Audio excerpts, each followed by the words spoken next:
Today, I am only speaking to one person, and this is the person who is going through a breakup thinking, where do I go from here?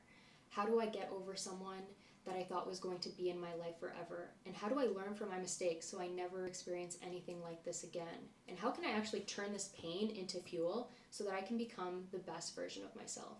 Well, in today's video, I am going to be going over the exact framework that I used to get over what I once considered to be the worst heartbreak of my life, and how I came out on the other side feeling like a completely different person. And now looking back on the experience, I consider it to be one of the best things that ever happened to me. Hi, my name is Ale. For those of you who are new here, I am a dating strategist and women's coach here to help you get the love and respect you deserve.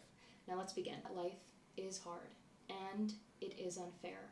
But the best thing that you can do for yourself right now is understand that there is nobody that is coming to save you. You have to be the one to save yourself. It is going to be difficult. It is going to be gritty. There are going to be days where you feel like you've made no progress at all. But this is all part of a story that you will be able to tell much later. Every day of your life, you are writing a story. And what you decide to do next is going to impact the next 5, 10, 15 years of your life. How would you behave if there was a live studio audience watching what you did next? Because if you start to live your life like you are the hero of your story, you would be surprised how quickly your life can change. Now let's get into the framework for moving on. Number 1 is no contact. I blocked him. I blocked every single one of his family members. I cut all ties. It was the burn the boat strategy. And it allowed me to start thinking and dreaming for myself. And I started journaling and I asked myself, what do I want to build for my life? What is the craziest, wildest dream that I could have for myself? And I knew I always wanted to be a content creator. I knew I always wanted to start my own business. And I thought, what better way to document my own hero's journey so that later on I have material for my memoir. This is just part of a much greater story that I am going to tell later. And now millions of people from across the world have watched my story, and it's empowered them to start thinking for themselves and thinking, okay, if she can do it, I can do it. And I love that. The second thing that I did was I started to grieve intentionally. I started to ask myself some really difficult questions. Like, if I had stayed and I had gone through with the wedding, what would my wedding speech sound like? Would it sound empowering if my future children came to me and they said, Mom, can you tell me the story again about how you and Dad met and how you came together? Would I feel a lot of pride in my chest, or would I feel mortified? Would I feel embarrassed? Another question that I ask myself is, Ale, what is this really about? Is this really about him and wanting to just fight for this relationship? Or is it the meaning I have given this relationship? Because oftentimes, this person just reflects the same childhood wounds you had with the parent you had the most difficulty with. And that's when I realized, Ale, it was never about him. It was about my inner child just wanting to be loved and knowing that this is exactly what I did to get my needs met. I would people please because I thought that if I could just be the person they wanted me to be, then they wouldn't leave me. And so when they finally betrayed me, I thought, wow, I betrayed myself, and for what? And I was so frustrated because being in this relationship made me lose sight of my own goals and dreams. And so I had to hold myself accountable for that. And so then I started journaling every single day. And I'm going to tell you something. I want you to commit to journaling daily, because the reason why you don't like it is because you only journal when things are bad. You only have a book of short stories that are very sad and miserable. But if you journal consistently, you're writing the greatest hero's journey of all time, because you're talking about the lows in your life, the highs in your life, and you are going to learn so much about yourself in the process of doing that. The third thing that I did was I rebuilt my identity. I made a mood board and a vision board, and I got excited and I asked myself, what do I want this next chapter of my life to look like? And I found images that matched the reality that I wanted to create.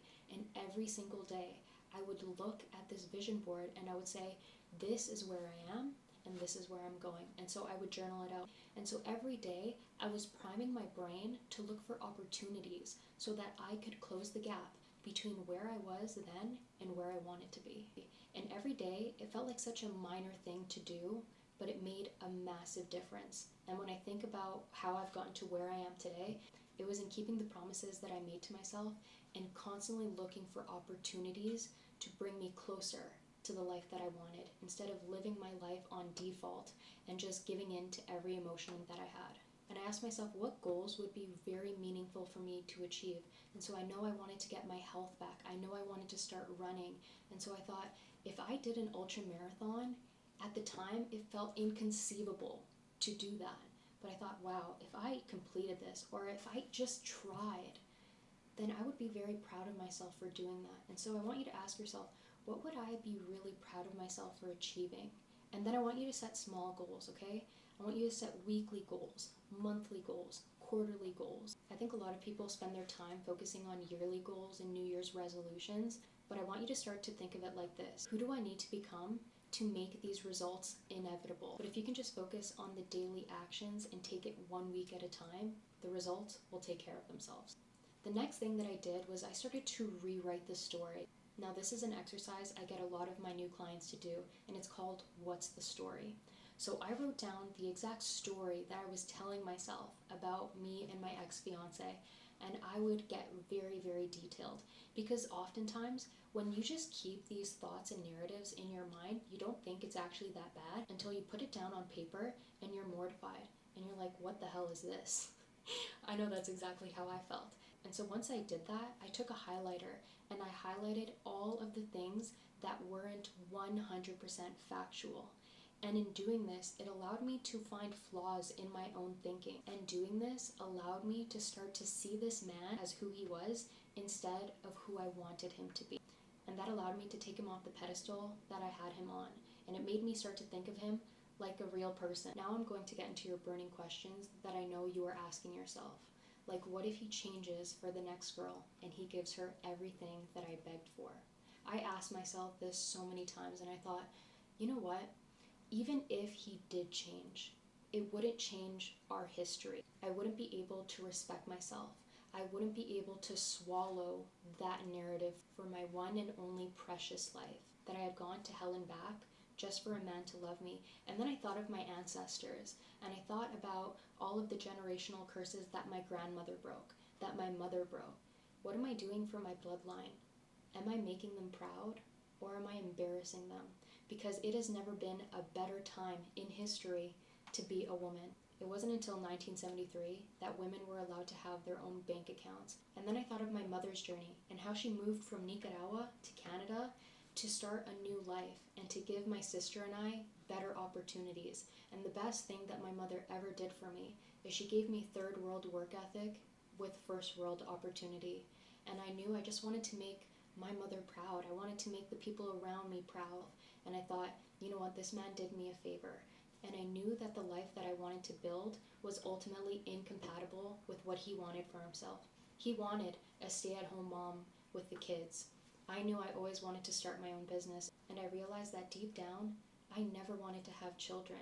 But because I loved him so much, I thought, okay, maybe I could do it with you because I love you. No.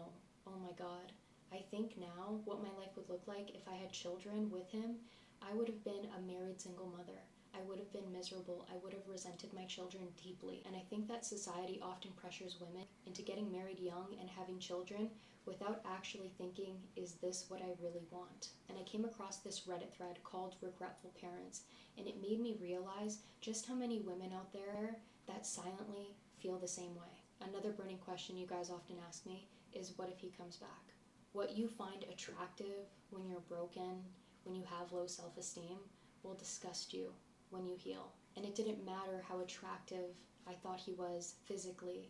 Ultimately, mentally and emotionally, it was broken beyond repair. And I would just never look at him the same way. And I just see him completely differently now. And it's not that I hate him. It was exhausting loving him. It was exhausting hating him. And I just wanted to get to a point where I just nothinged him, where I didn't care what he was doing. And now I just want to focus on being happy. I want to travel the world. I want to laugh. I want to love. I want to become the best version of myself possible. And the last burning question people often ask me is, how do I forgive myself for accepting less than what I deserved? And this is my answer. The best apology is changed behavior. And so I forgave myself when I said, Ale, You deserved so much better than what you got. And I forgive you because I am going to be the one to give it to you. I am going to be the one to make all of your wildest dreams come true. This new life that you're creating, this new version of you, it's going to cost you something. It's going to cost you your old habits, your old behaviors, your old mindsets. And so I was able to forgive myself by becoming the woman I always dreamt of being the woman that kept her promises to herself, being the woman who walked away after the first red flag. And that is ultimately how I ensured that I was never going to make the same mistakes again, because I am a different person. If you made it to the end of this video, thank you for watching. Be sure to subscribe so you never miss a new video, and I want you to comment below which part of the video resonated with you the most, and I'll see you in the next one.